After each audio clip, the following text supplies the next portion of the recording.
6절. 그들이 예레미야를 끌어다가 감옥들에 있는 왕의 아들 말기야의 구덩이에 던져 넣을 때 예레미야를 줄로 달아내렸는데 그 구덩이에는 물이 없고 진창뿐이므로 예레미야가 진창 속에 빠졌더라. 19절. 시드기야 왕이 예레미야에게 이르되 나는 갈대아인에게 항복한 유다인을 두려워하노라 염려하건대 갈대아인이 나를 그들의 손에 넘기면 그들이 나를 조롱할까 하노라 하는지라. 하나님의 말씀이 우리에게 주어졌을 때에 우리가 그 하나님의 말씀에 순종하지 못하게 하는 것들이 덜어 있습니다. 우리가 생각하기에는요, 하나님의 말씀이 우리에게 주어지고 그 말씀이 정말 명백하게 하나님의 말씀이다라고 생각을 한다면 우리는 그 말씀에 무조건적으로 순종할 수 있을 거야 이렇게 생각을 하지만요, 생각보다 하나님의 말씀이 우리에게 주어졌을 때에 머뭇거리고 그 말씀에 순종하는 것이 쉽지 않다라는 것을 느낄 때가 많이 있습니다. 언제 그러한 것들을 느낄까요? 일반적으로는 내가 생각하는 길과 하나님께서 보여주시는 길이 다를 때 그러한 것들을 많이 느끼게 됩니다. 내가 생각했을 때는 이렇게 하는 것이 정상적이고 합리적이고 잘 되는 길이고 심지어는 믿음의 길인 것처럼 보이는데 하나님께서 주시는 말씀은 우리가 전혀 예상치 못하는 길이고 어떻게 보면 망하는 길처럼 보이고 전혀 우리에게 득이 되지 않을 것처럼 보이는 그런 길일 때 하나님이 보여주시는 길과 우리가 생각하는 길을 저울질하기 시작합니다. 어떤 사람들은 정말로 하나님께서 보여주신 길을 따라서 이 믿음의 결단을 하고 주님께서 원하시는 길로 들어서는 사람들이 있는가 하면요, 어떤 사람들은 계속적으로 갈팡질팡하다가 결국에는 자신이 생각하는 길을 선택하여 가는 사람들이 있습니다. 어제의 본문에 이어서 오늘 본문에서도요, 시드기야 왕은 계속적으로 예레미야에게 묻습니다. 그는 외부적으로는 바벨론의 힘을 등에 업고 외부적으로는 바벨론을 배신하고 애굽 쪽으로 붙는 왕이지만 내부적으로는 어쨌든 바벨론의 힘을 등에 업고 왕이 되었던 사람입니다. 유다의 고관들은 이미 친애굽 정책을 펼치고 있었던 상황이고요. 시드기야 왕은 정치적으로는 내부에서 아무런 힘을 쓸 수 없는 그런 상황이었습니다. 거기에 자신의 정치적인 결단력도 없어서 우유부단한 모습을 보여주는 왕이었다라고 할 수 있습니다. 그는 고관들이 예레미야를 죽이려고 할 때에 개인적으로는 예레미야를 그래도 하나님의 선지자로 받아들이기 때문에 이 예레미야 선지자를 구하려는 움직임을 보여주기는 하지만 그 과정에서 여전히 고관들의 눈치를 보고 있습니다. 시드기야 왕은요, 계속해서 하나님의 뜻이 무엇인지 예레미야 선지자에게 묻습니다. 과연 정말로 하나님이 유다를 구원하실 계획이 있는지 없는지 끊임없이 묻습니다. 이전 본문에 이어서 오늘 본문에서 벌써 세 번째 묻는 것입니다. 시드기야는 어쨌든 왕으로서 유다를 구원하고 나라가 망하지 않는 방법을 계속적으로 구하고 있습니다. 이에 대한 예레미야의 대답은 어떻습니까? 처음부터 지금까지 한결같은 대답을 놓습니다. 왕이 어떤 대답을 원하고 있는지 예레미야가 몰랐겠습니까? 지금 시드기야가 어떤 말을 듣고 싶은 것인지, 혹은 예레미야와 같은 선지자가 혹시 하나님께서 예레미야 선지자가 말씀하시는 그 뜻을 가지고 있다 하더라도 예레미야 같은 선지자, 하나님께서 인정하시는 그 선지자가 하나님 앞에 간절히 간구해서 그 뜻을 혹시 돌이키시지는 않으실까? 혹시 하나님께서 유다를 다시 구원하시겠다 말씀하시지는 않으실까? 그런 생각을 시드기야가 하지 않았겠습니까? 그런 생각을 예레미야가 몰랐을까요? 알았겠죠. 예레미야는 지금 시드기야 왕이 어떤 대답을 듣고 싶은지 잘 알고 있었습니다. 하지만 예레미야는 어떤 대답을 내놓죠? 이 대답을 하면 왕이 나를 죽일 수도 있어. 아무리 지금 왕이 예레미야를 하나님의 선지자로 여긴다 할지라도 지금 왕이 듣고 싶은 대답을 하지 않으면 죽임을 당할 수도 있어. 이 생각을 하지 못했을까요? 당연히 이 생각을 했죠. 그래서 에레미야도 왕에게 구하죠. 15절에 보면 내가 이 일을 왕에게 아시게 하여도 왕이 결코 나를 죽이지 아니하시리까? 라고 질문합니다. 내가 지금까지 계속적으로 왕에게 말했는데 똑같은 말을 또 왕에게 하면은 왕이 나를 죽이지 않겠습니까? 라고 질문하는 겁니다. 내가 이 말을 한다 하더라도 죽이지 말기를 구합니다. 그러면서 또 뭐라고 말하죠? 내가 왕을 권한다 할지라도 왕이 듣지 아니하시리이다. 예레미야 선지자는요, 이 시드기야 왕의 상태를 정확하게 알고 있었습니다. 그에게 하나님의 말씀이 선포된다 할지라도 왕이 듣습니까? 안 듣습니까? 듣지 않습니다. 그는 결국에는 하나님의 말씀을 저버리고 자신의 뜻을 따라 나아갈 인물이었습니다. 하나님께서는 분명하게 하나님의 뜻을 밝히시고 유다가 어떻게 하면 생명을 보존할 수 있는지, 어떻게 하면 심판을 당하게 될 것인지 너무나도 분명하게 보여주고 계십니다. 그런데 시드기야 왕은 어떻게 하죠? 그 구원의 방법이라는 것이 자신이 생각하는 것과는 너무나도 다릅니다. 바벨론을 무찌르고 바벨론이 휘두르는 이 행악을 겪지 않는 것이 유다를 구원하는 것이다 라고 생각을 하는데, 그러기 위해서 이 바벨론보다 더 힘이 강해 보이는 애굽의 도움을 받아서 이 바벨론을 무찌르려고 하는 건데, 하나님께서는 계속해서 뭐라고 말씀하시죠? 바벨론에게 항복해라. 그렇게 하면 생명을 보존할 수 있다. 만약 그렇게 하지 않으면요, 21절에 보면요, 여호와께서 내게 보이신 말씀대로 되리이다. 하나님께서 보여주신 말씀은 그대로 이루어질 것입니다. 모든 여자들과 아내들과 자녀들은 끌려가게 되고요, 바벨론 왕의 손에서 그 누구도 벗어나지 못하게 됩니다. 성은 불사름을 당하게 될 것입니다. 이 말씀을 듣고 시드기야 왕이 어떤 결단을 내렸는지는 본문에서는 나타나지는 않습니다. 하지만 이어지는 39장에서 예루살렘이 함락되는 것을 보면요, 우리는 시드기야 왕이 어떤 선택을 했는지 미루어 짐작할 수 있습니다. 어떤 선택을 했죠? 하나님의 말씀이 말씀하시는 대로 가지 않고 자기 자신이 봤을 때 합당한 방법으로 나아갔음을 알 수 있습니다.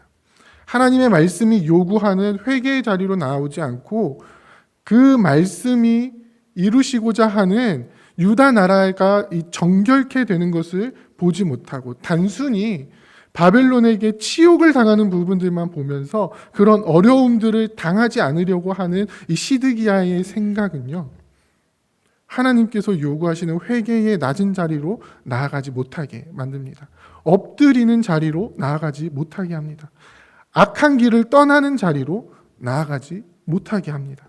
결국은 어떻게 하시죠? 하나님은 심판을 통해서 유다 나라를 다시 정결케 하시는, 포로 생활을 통해서 다시 회복케 하시는 일들을 행하십니다. 사람이 보기에는 멸망하는 것처럼 보이지만 하나님께서 예레미야를 통해서 계속적으로 말씀하셨죠. 70년이 지나면 다시 이 땅으로 돌아오게 하실 것이다. 이 70년은 어떤 기간입니까? 단순히 포로 생활하면서 어려움을 겪는 기간입니까? 이 70년의 기간은 다시 하나님의 안식을 누릴 수 있게 되는, 정결케 되는 기간입니다. 회복해 되는 기간입니다. 다시 하나님이 원하시는 모습으로 지어져 가는 기간입니다. 이 기간을 통해서 유다는요, 철저하게 회개하고 다시 말씀 앞으로 돌이키게 될 것입니다. 시드기야 왕에게 유다가 스스로 회개의 길로, 이 엎드림의 길로, 그래서 회복의 길로 갈 수 있도록 하나님께서는 끊임없이 말씀하셨지만, 시드기야는 이 표면적으로 보이는 고난과 어려움, 바벨론이라는 악한 세력에 무릎을 꿇고 엎드려야 한다는 그 사실 때문에 하나님의 뜻을 저버리고 자신의 뜻대로 계획을 밀고 나갔던 것이죠. 그 결과는 어떻습니까? 하나님의 심판이 유다 나라에 임하게 되었습니다. 사랑하는 부평교회 성도 여러분, 우리는 지금 어떤 기도를 하고 있습니까? 어제도 말씀을 드렸지만 하나님께 내 뜻을 관철시키는 기도를 하고 있습니까? 아니면 하나님의 뜻이 우리 안에 이루어지기를 기도하고 있습니까? 하나님의 말씀이 우리의 삶을 비참하게 만들 때에도 우리는 그 말씀에 순종하며 나아갈 수 있습니까? 하나님의 말씀이 우리의 삶을 철저하게 낮은 곳으로 이끌고 가고 무릎 꿇게 만들고 정말로 아무것도 아닌 자리로 우리를 이끈다 할지라도 그 말씀의 순종으로 나아갈 수 있으십니까? 생각보다 많은 사람들이 이 지점에서 무너지는 것을 보게 됩니다. 무언가 잘 되어서 내가 하는 일들이 어떤 눈에 보이는 성과가 있어서 누가 보더라도 잘 되고 형통한 길이어서 그 과정 속에서 하나님께서 나를 이끄셨습니다 라고 고백하는 사람들을 보면요, 정말로 그 사람들의 신앙이 좋은 것처럼 보입니다. 그래서 많은 사람들이 그러한 삶을 살아가려고 합니다. 그러한 삶을 동경합니다. 누가 보더라도 신앙의 길이라고 인정할 만한, 그래서 하나님께서 인도하셨다라고 신앙의 간증을 할 만한 이 눈에 보이는 성과를 보이며 살아가기를 원합니다. 그런데 그 과정에서 얼마나 많은 사람들이 자신의 야망을 위해서 살아가고 있는지 모릅니다. 다시 한번 질문해 보겠습니다.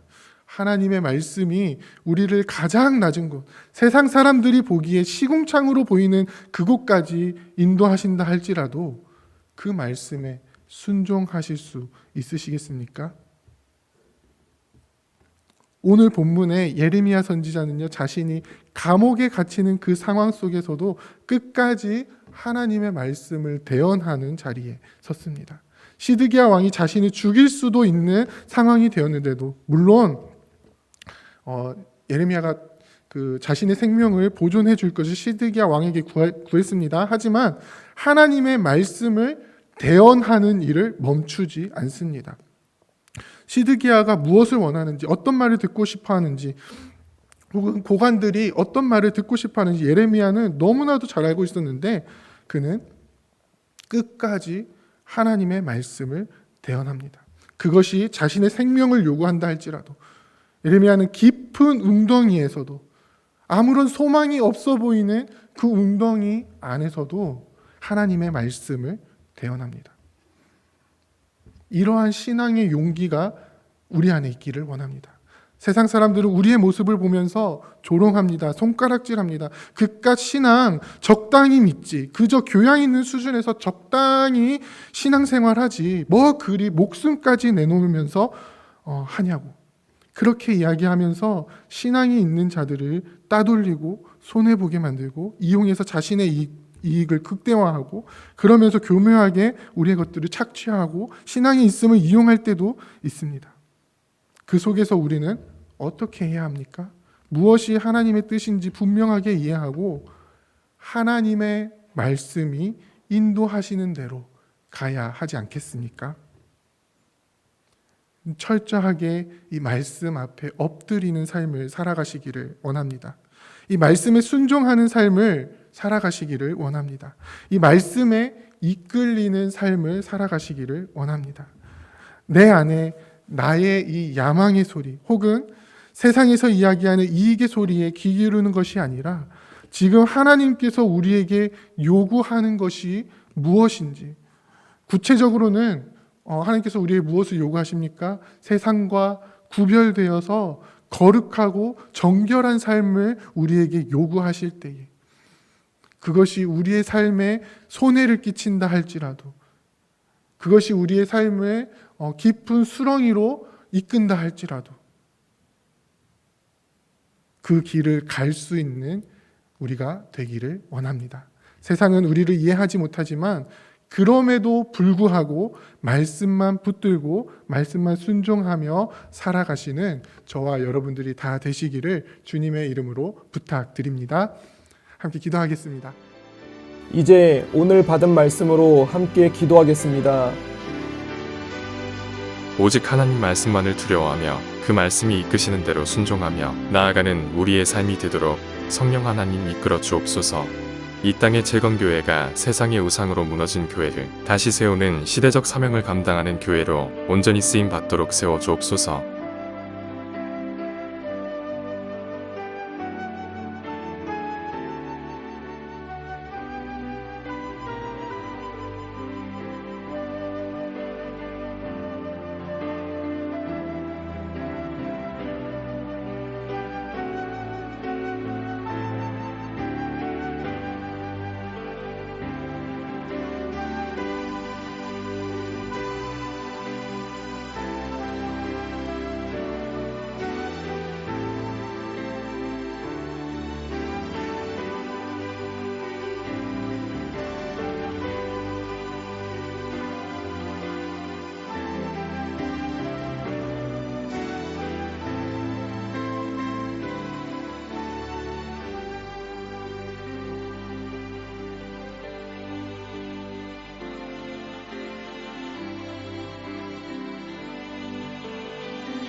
이제 개인의 기도 제목을 가지고 하나님 앞에 기도하시기 바랍니다.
수고하셨습니다. 오늘도 하나님의 인도하심 가운데 승리의 하루를 보내시는 우리 재건부평교회 모든 성도님들이 되시기를 주님의 이름으로 축복합니다.